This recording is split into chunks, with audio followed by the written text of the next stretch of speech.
At the hair salon, easy English conversation practice. Hi, Charles. It's great to see you. How have you been? Hi, Nancy. I've been good, thanks. Just a bit busy with work. How about you? I've been good too. I decided to get a haircut today. This salon is really nice, isn't it? Yes, it is. I come here often. The staff is very friendly and professional. What kind of haircut are you thinking of getting? I want something fresh and stylish for the summer. Maybe a shorter cut. What about you? Are you getting a haircut too? Yes, I'm just getting a trim. I like to keep it simple. Have you ever been to this salon before? No, this is my first time here. But I heard great things about it. Do you have any plans for the summer? Yes, I'm planning to visit Paris. I've always wanted to see the Eiffel Tower and the Louvre Museum. How about you? That sounds amazing. I'm planning to go to Rome. I want to see the Colosseum and the Vatican. It's going to be an exciting trip. Rome is beautiful. The history there is incredible. Have you been to Europe before? Yes, I visited London last year. I saw the Big Ben and the Tower of London. It was an unforgettable experience. Have you traveled a lot? A bit. I've been to New York City and saw the Statue of Liberty. It's such a vibrant city. I love traveling and exploring new places. Me too. Traveling is the best way to learn about different cultures and histories. What's your favorite place you've visited? I think the Great Wall of China is my favorite. It's just so impressive. What about you? Do you have a favorite place? I loved the beaches in Hawaii. They are so beautiful and relaxing. I can't wait to visit again someday. That sounds wonderful. I hope you have a great time in Rome this summer. Maybe we can share our travel stories when we get back. That would be great. Enjoy your trip to Paris, Charles. And good luck with your haircut. Thanks, Nancy. You too. Have a great day.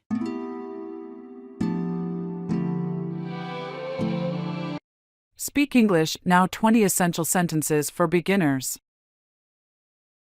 Anna lives in London. John goes to school every day.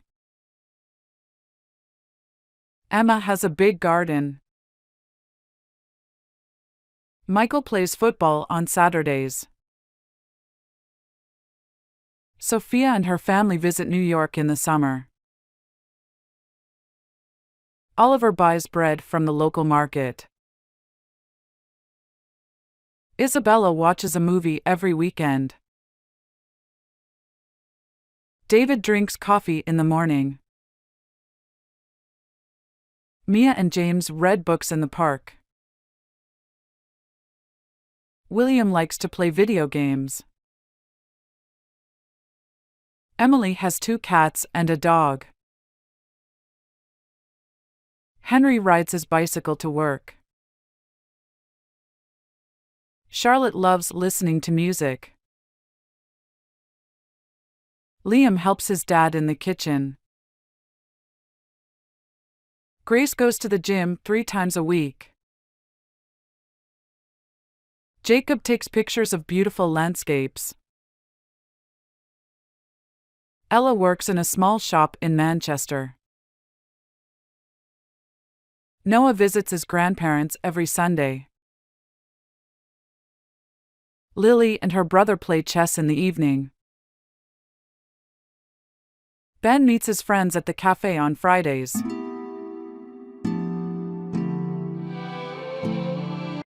Dreaming of Venice, a simple guide to planning your trip. Hello everyone. I'm Charles, and today I'm here with Linda to chat about planning a perfect trip to Venice. How are you today, Linda? Hi Charles, I'm great, thank you. I'm really excited to talk about Venice, one of my favorite cities in the world. Where should we start? Let's start with the basics. What's the best time of year to visit Venice? Great question. The best time is usually spring or early autumn. The weather is pleasant, and there are fewer tourists compared to the summer months. That's a good tip. Now, what are the must-visit places in Venice? Oh, there are so many. You definitely can't miss Mississippi St. Mark's Basilica, the Grand Canal, and the Rialto Bridge. Each place has its own unique beauty. Absolutely, and don't forget about taking a gondola ride. It's such a classic Venetian experience. Linda, any tips on finding the right gondolier? Yes, look for a gondolier in less touristy areas.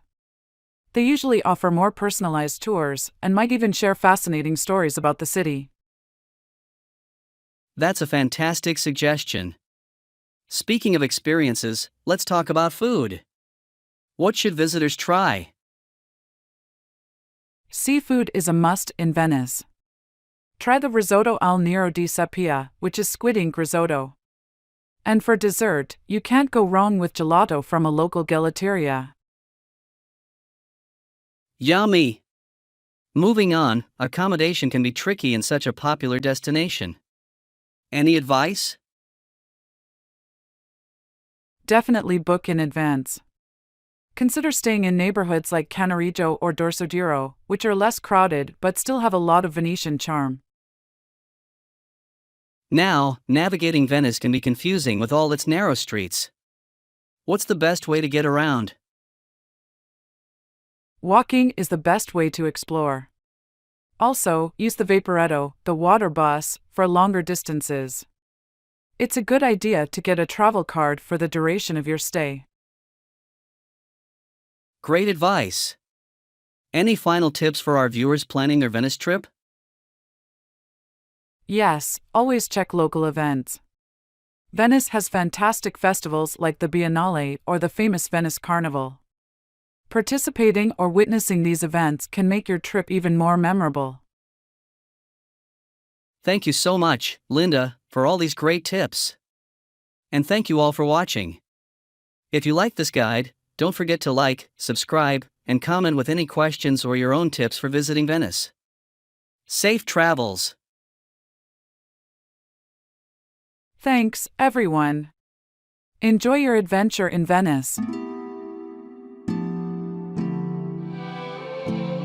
Graduation Night Magic.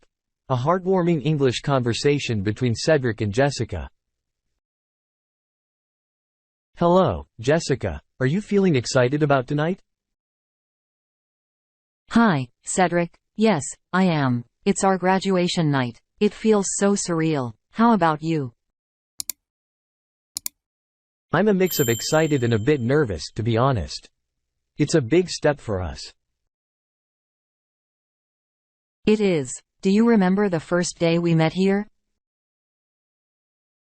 How could I forget? We were both lost and trying to find our first class. And look at us now, about to graduate. Time flies. It does. What are you planning to do after tonight? I'm thinking of taking a gap year to travel and learn new things. What about you? I plan to start college in the fall.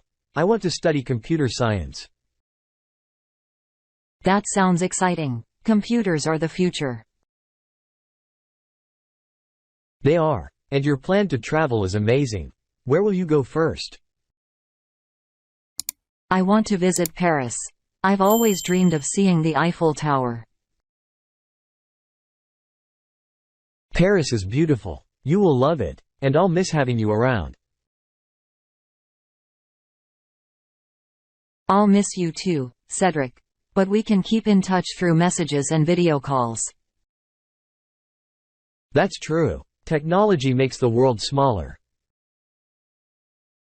Exactly. And who knows, maybe one day, we'll meet in Paris. That would be wonderful. I promise if I'm ever in Paris, I'll let you know. And I'll be your tour guide. It's a promise then?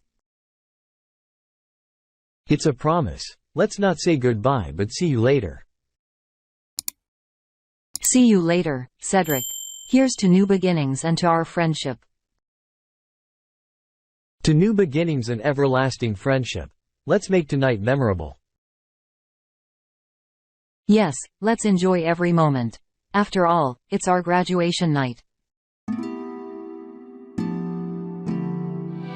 Master English pronouns, adjectives, and prepositions easily. What is a pronoun? A pronoun is a word that takes the place of a noun. Can you give an example of a pronoun? Yes, he, she, it, are pronouns. What is an adjective? An adjective is a word that describes a noun. Can you give an example of an adjective? Yes, happy, sad, and blue are adjectives. What is a preposition? A preposition is a word that shows the relationship between a noun and other words. Can you give an example of a preposition? Yes, in, on, and under are prepositions. What pronoun would you use for Emma? You would use she for Emma. What adjective describes the Eiffel Tower? The adjective tall describes the Eiffel Tower. What preposition would you use for the cat is the table? You would use under for the cat is under the table. Can you give an example of a sentence with a pronoun? Yes, he is my friend. Can you give an example of a sentence with an adjective? Yes, the sky is blue. Can you give an example of a sentence with a preposition? Yes, the book is on the table. What pronoun would you use for Michael? You would use he for Michael. What adjective describes the Grand Canyon? The adjective beautiful describes the Grand Canyon. What preposition would you use for the book is the shelf? You would use on for the book is on the shelf. What pronoun would you use for a group of people? You would use they for a group of people. What adjective describes a summer day in California? The adjective sunny describes a summer day in California. What preposition would you use for the dog is the park? You would use in for the dog is in the park. Can you use a pronoun, an adjective, and a preposition in one sentence? Yes, she is happy in London. What adjective describes the Statue of Liberty? The adjective iconic describes the Statue of Liberty. What pronoun would you use for a car? You would use